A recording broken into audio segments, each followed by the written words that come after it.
அவள் வேகமாக வருகிறாள் சகோதரர்களே. வேகமாக வந்தவள் அபூபக்கர் ரலியல்லாஹு கிட்ட வந்துட்டா. சப்த நாடியே அடங்கிருச்சு அபூபக்கர் ரலியல்லாஹுக்கு. கல் அப்படி வச்சுக்கிட்டு இருந்தவ 2 பெயர்களை தஸ்பீ செய்வது அல்ஹம்துலில்லாஹ் எதிரிகளின் கண்களுக்கு மண்ணை தூவி விட்டு உங்களுடைய வளர்ச்சியையும் உங்களுடைய பரக்கத்தையும் மறைக்கக்கூடிய ஒன்றாக அது மாறிவிடும். லுஹா தொழுகைன்னு ஒரு தொழுகை இருக்கு. அந்த தொழுகையை முடிச்சிருங்க. எத்தனை மணிக்கு? ஃபஜ்ருக்கு பிறகு ஒரு அரை மணி நேரம் கழித்து தொழக்கூடிய தொழுகை தான் லுஹா தொழுகை. அந்த தொழுகையை முடிச்சிட்டிங்களா? தொழுகையை முடிச்சுட்டு ஒரு இடத்துல அமர்ந்து கொண்டு 101 முறை பிஸ்மில்லாஹிர் ரஹ்மானிர் ரஹீம். கண்ணியத்திற்கும் பெரும் மதிப்பிற்கும் உரிய எல்லாம் வல்ல அல்லாஹ்வின் நல்லடியார்களே, அல்லாஹ் ரப்புல் ஆலமீன் என்றும் அழிவை எதிர்பார்க்கக்கூடிய எதிரிகளின் கொட்டத்திலிருந்தும் அவர்களுடைய தீய பார்வையிலிருந்தும் அவர்களுடைய அராஜக போக்குகளிலிருந்தும் உங்களையும் என்னையும் பாதுகாப்பானாக. சுதந்திர காற்றை அல்லாஹு தாலா 2 விஷயங்களில் வைத்திருக்கிறார். உச்சியிலிருந்து உள்ளங்கால் வரைக்கும் இருக்கக்கூடிய ஆரோக்கியம். இந்த ஆரோக்கியத்தில் அல்ஹம்துலில்லாஹ் ராகத்தான காற்றை, சுதந்திர காற்றை அல்லாஹு தாலா சுவாசிக்க வைக்கிறார். இன்னொன்று, கண்ணு கட்டிய தூரம் வரைக்கும் எதிரிகளே இல்லாத ஒரு தெளிந்த நீருடையை போன்ற வாழ்க்கையில் அல்லாஹு தாலா வைத்திருக்கிறார். நாம் அடிக்கடி சொல்வது போல நம்முடைய செயல்பாடுகள் எதிரிகளை உருவாக்கும், அல்லது நம்முடைய பாப்புலாரிட்டி எதிரிகளை உருவாக்கும். இந்த 2 விஷயங்களில் நாம் ரொம்ப கண்ணுங்கருத்துமாக இருக்க வேண்டும். பிறரிடத்தில் பழகும் நேரத்தில் எளிமையோடும் ஒரு கரிசனையோடும் பழகுவது நிச்சயமாக எதிரிகளை உருவாக்காது. அதே போல பாப்புலாரிட்டி என்று சொல்லக்கூடிய இறைவனின் நியாமத்தான பிரபலியத்தை வெளிப்படுத்தாமல் இருப்பது, நான் இப்படி பண்ணிட்டேன் அப்படி பண்ணிட்டேன்னு சொல்லிட்டு பிரஸ்தாபிக்காமல் இருப்பது நிச்சயமாக எதிரிகளை உருவாக்காது. நம்மையும் அறியாமல் பிரபலியத்தை அல்லாஹு தஆலா தந்து பட்டவர்த்தனமாக நாம் அடையாளப்படுத்தப்பட்டோமே ஆனால் அல்ஹம்துலில்லாஹ் அல்லாவை சார்ந்து ரப்புல் ஆலமீனிடத்தில் நாம் தினசரி கேட்கக்கூடிய துவாவில், ரப்பே இந்த பாப்புலாரிட்டி அப்படின்றது நீ தந்தது தான், முழுமையான முறையில் நீ கருணை காட்டி எனக்கு தந்த இந்த பிரபலியம் நானாக விரும்ப கிடையாது. இந்த பிரபலியம் நிறைய கண்களுக்கு உறுத்தலை ஏற்படுத்தினால் அந்த கண்களின் தாக்கத்திலிருந்து என்னையும் நீ பாதுகாப்பாயாக, என் உடலையும் பாதுகாப்பாயாக, உயிரையும் பாதுகாப்பாயாக, என் குடும்பத்தையும் பாதுகாப்பாயாக, நான் அடைந்த இந்த புகழையும் பாதுகாப்பாயாக. இப்படி கேட்கணும். ஏன்னா கண்ணியம் என்பது அல்லாஹ் தந்தது. அந்த கண்ணியத்தை குலைக்கக்கூடிய, அந்த கண்ணியத்தை பாழ்படுத்தக்கூடிய காரியங்களை ஷைத்தான் சந்தடி சாக்கில் செஞ்சிடுவான்.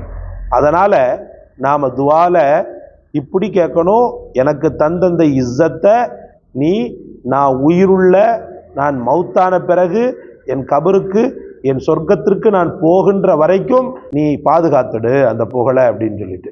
நாம் இறந்து போன பிறகும் நம்மை பற்றி வசைபாடக்கூடிய மிருகங்கள் வாழக்கூடிய பூமி இது.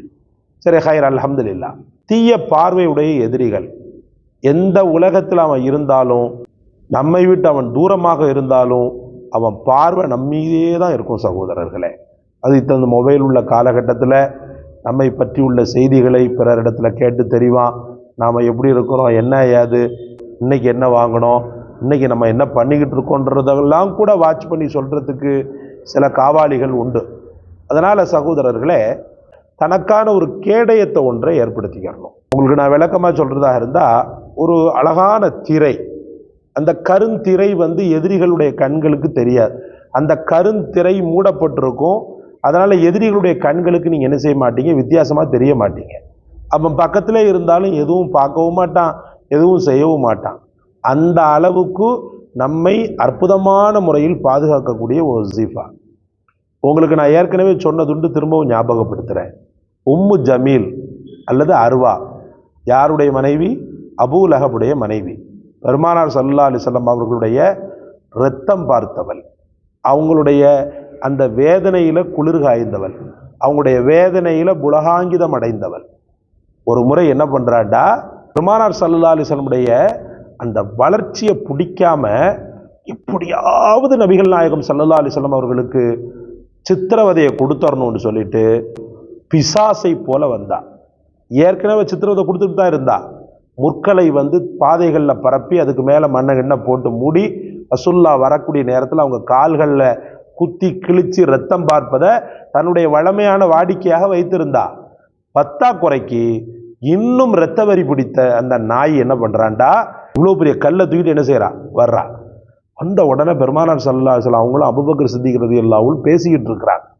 பேசிக்கிட்டு இருக்கும்போது அவன் வந்த வேகம் அதை பார்த்துட்டு அபூபக்கர் ரலியல்லாஹு துணுக்குற்றாங்க, பயப்பட்டாங்க. யா ரசூலல்லாஹ், அவள் அருவா வருகிறாள், நீங்கள் ஒளிந்து கொள்ளுங்கள், நீங்கள் மறைந்து கொள்ளுங்கள், அது நீங்கள் சென்று விடுங்கள், பயமாக இருக்கிறது அப்படின்னு அதற்கு அபூபக்கர் சித்திக் நாயகம் சொல்றாங்க.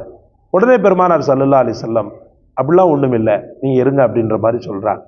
சொன்ன உடனே அவள் வேகமாக வருகிறாள். சகோதரர்களே, வேகமாக வந்தவள் அபூபக்கர் ரலியல்லாஹு கிட்ட வந்துட்டா. சப்த நாடியே அடங்கிருச்சு அபூபக்கர் ரலியல்லாஹுக்கு.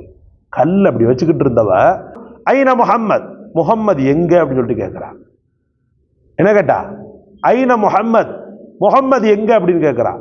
அப்படியே பிரமிச்சு பார்த்தாங்க அபூபக்கர் ரலியல்லாஹு. பக்கத்துல ரசூலுல்லாஹ் நிக்கிறாங்க.